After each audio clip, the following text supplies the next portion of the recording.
Bonjour, aujourd'hui je vais vous montrer en fait comment on démonte et on règle son jeu de direction.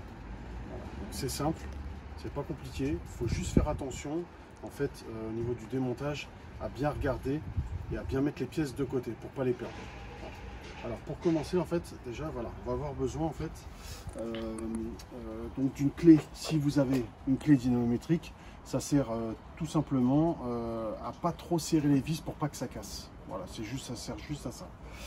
Sinon, voilà, vous avez soit des clés, soit vous avez ces types de clés là, ou de la clé Allen. Moi, j'ai clé étoile par rapport à ma potence, capot de potence. Voilà. Donc après, c'est vous qui choisissez. Alors ensuite, il faudra de la graisse. Donc là, moi j'ai choisi Zefal parce qu'elle est utilisable sur tout le temps en fait. Donc voilà, c'est une graisse au lithium, excusez-moi. Et on peut l'utiliser un peu partout sur tout ce qui est roulement et tout ça. Voilà, c'est vraiment top. Moi après j'ai une petite astuce, c'est qu'en fait j'utilise en fait une seringue. Pourquoi? Parce qu'en fait quand vous prenez le tube, le débit quand vous appuyez, ça sort un gros pâté. Des fois vous n'avez pas besoin de tout ça. Là vous voyez, l'avantage c'est qu'avec une seringue, eh ben, vous dosez. Donc il y a moins de pertes. Voilà, eh ben, écoutez, on va commencer. Alors, pour commencer, on va donc démonter celle du haut. Alors, soit vous le faites à plat, moi vous voyez j'ai un pied d'atelier, c'est vraiment très utile. Alors, donc, comme je disais, la vis avec le capot de potence. Donc première cale qui sert en fait simplement, vous voyez là il y a la potence, juste en dessous en fait il y a le pivot de la fourche. Vous voyez il y a une légère différence. Cette différence là elle est compensée en fait par cette cale que vous mettez au dessus, et quand vous allez serrer ça va servir en fait à comprimer l'ensemble. Si vous n'avez pas ça et que ça par exemple le haut du pivot en fait arrive à ras ou peut dépasser un petit peu, ce qui se passe c'est que ça ne sert pas l'ensemble, donc il peut y avoir du jeu par la suite. Alors une fois que j'ai démonté ça, on démonte donc les vis à côté. Ça sert à rien d'enlever les vis, hein, vous dévissez simplement.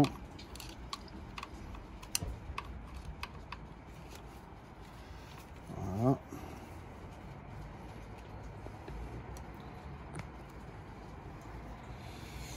Et là, faites bien attention quand vous enlevez la potence, parce que des fois, donc, si le vélo est suspendu, la fourche peut partir. Donc, vous avez vu, vous avez une première cale, et ensuite vous avez cette bague. Cette bague-là, vous voyez, elle est fendue. En fait, elle sert simplement à être placée entre le roulement et donc le pivot.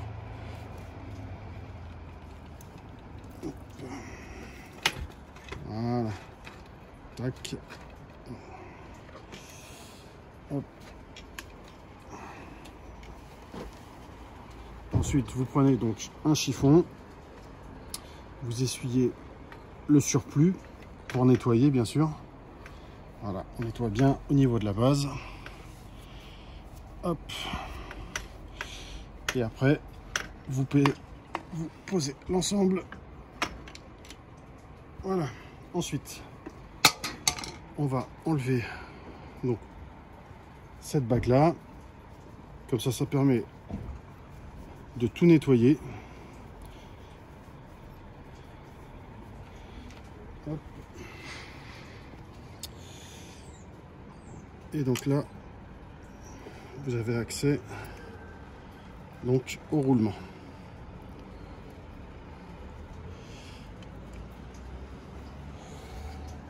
Hop. Donc, vous voyez, c'est un petit peu sale. Donc un simple coup de chiffon, pas de dégraissant.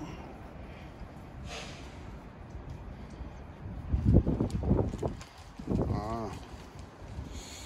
Hop, on nettoie bien. Qu'il n'y ait plus de saleté.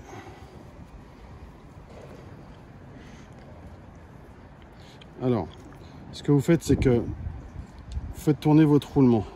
Si votre roulement, vous entendez que ça fait crac, crac, crac, c'est que, à mon avis, l'eau s'est peut-être infiltrée dedans et il peut y avoir du jeu. Donc c'est peut-être là que c'est le moment en fait tout simplement de les changer. Donc vous prenez vos roulements, vous allez soit à Decathlon, la plupart du temps c'est tous les mêmes, ça coûte à peu près une vingtaine d'euros, ou sinon vous allez chez un spécialiste ou même sur internet. Vous avez deux sites style ProBike ou Alltrix. C'est là au moins où je commande la plupart de mes pièces. Et donc vous avez, voilà, vous cherchez, tout est marqué dessus, vous avez les numéros qui sont notés dessus. Vous voyez, les numéros sont marqués dessus, voilà. Et là, à ce moment-là, bah, vous pouvez rechanger les roulements. Ensuite, comme je vous disais, donc avec la petite seringue, hop, on n'en met pas une tonne, c'est juste pour que ça roule bien. Et après, hop, voilà, pour mettre un petit peu à l'intérieur. Voilà, l'autre côté, on fait pareil.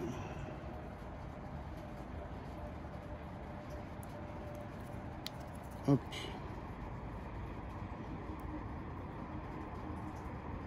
Voilà. On pense, avant de le remettre, à l'intérieur, en fait, donc de la cage à roulement, on nettoie bien. Un bon coup de chiffon, parce que beaucoup de saleté, poussière, choses comme ça, même des fois peut-être un petit peu d'humidité. Et hop, on nettoie bien, que ça soit vraiment impeccable.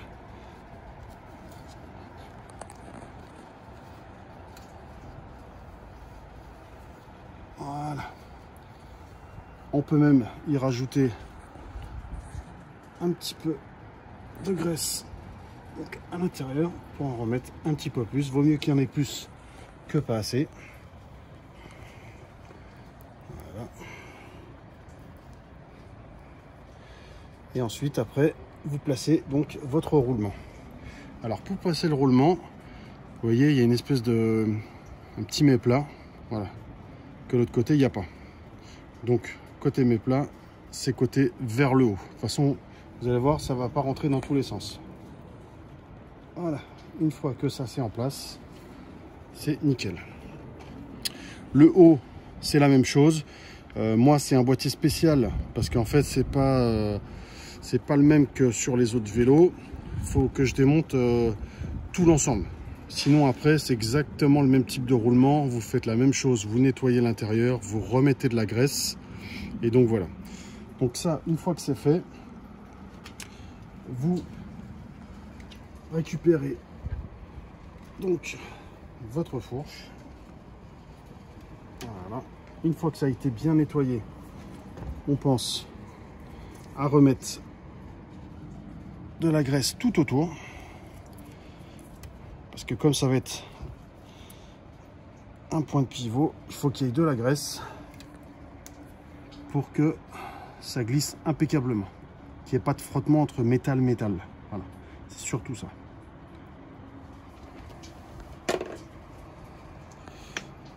Et ensuite, on s'occupe du remontage.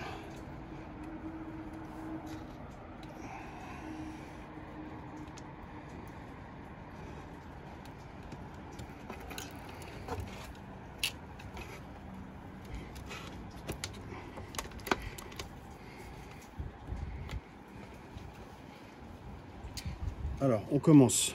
Donc la grosse bague, celle que je vous disais tout à l'heure, qui sert à caler la fourche, le pivot de la fourche et en fait le roulement, donc pour pas que ça bouge.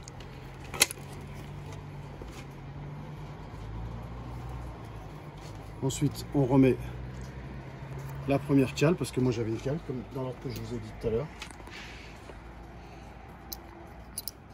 Une fois que ça c'est fait, vous remettez votre potence.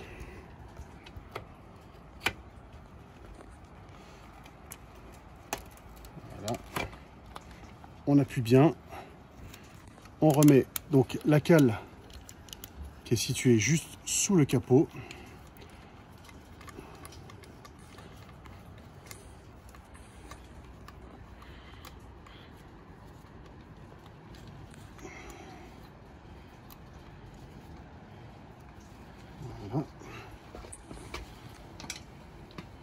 Alors, ensuite, on visse. Là, on va juste visser pour que ça tienne. Parce que comme je te dis tout à l'heure, il y a un couple de serrage à respecter. Voilà. Donc là, c'était pour le montage. Ensuite, je vais descendre le vélo du support vélo. Voilà. Et là, l'avantage, c'est que moi, tout est bien appuyé. Ça va être un petit peu plus facile à régler.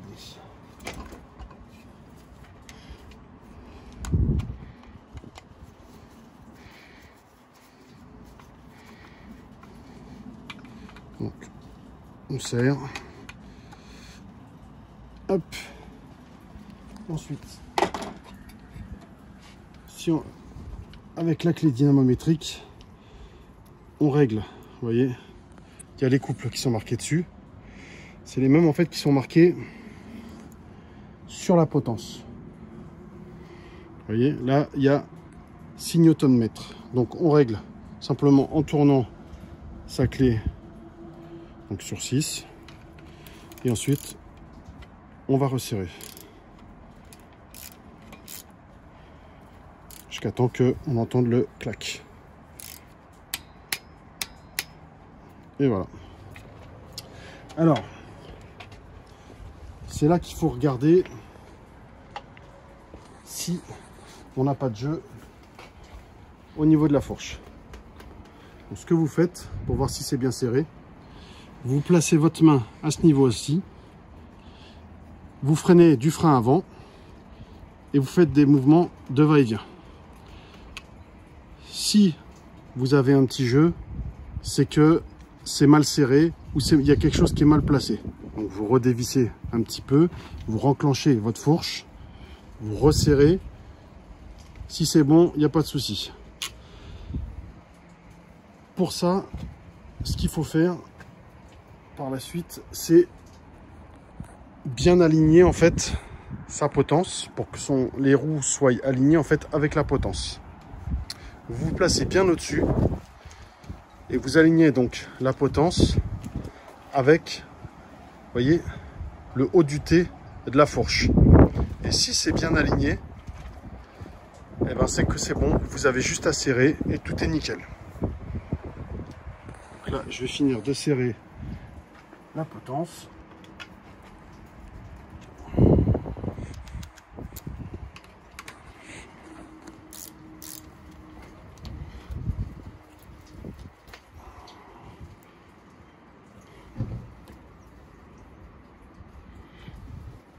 Ça se joue à 1 mm et en roulant 1 mm, ça nous fait rouler un peu décalé. Donc là, on serre jusqu'au clac. On fait pareil de l'autre côté, comme il y a 2 vis.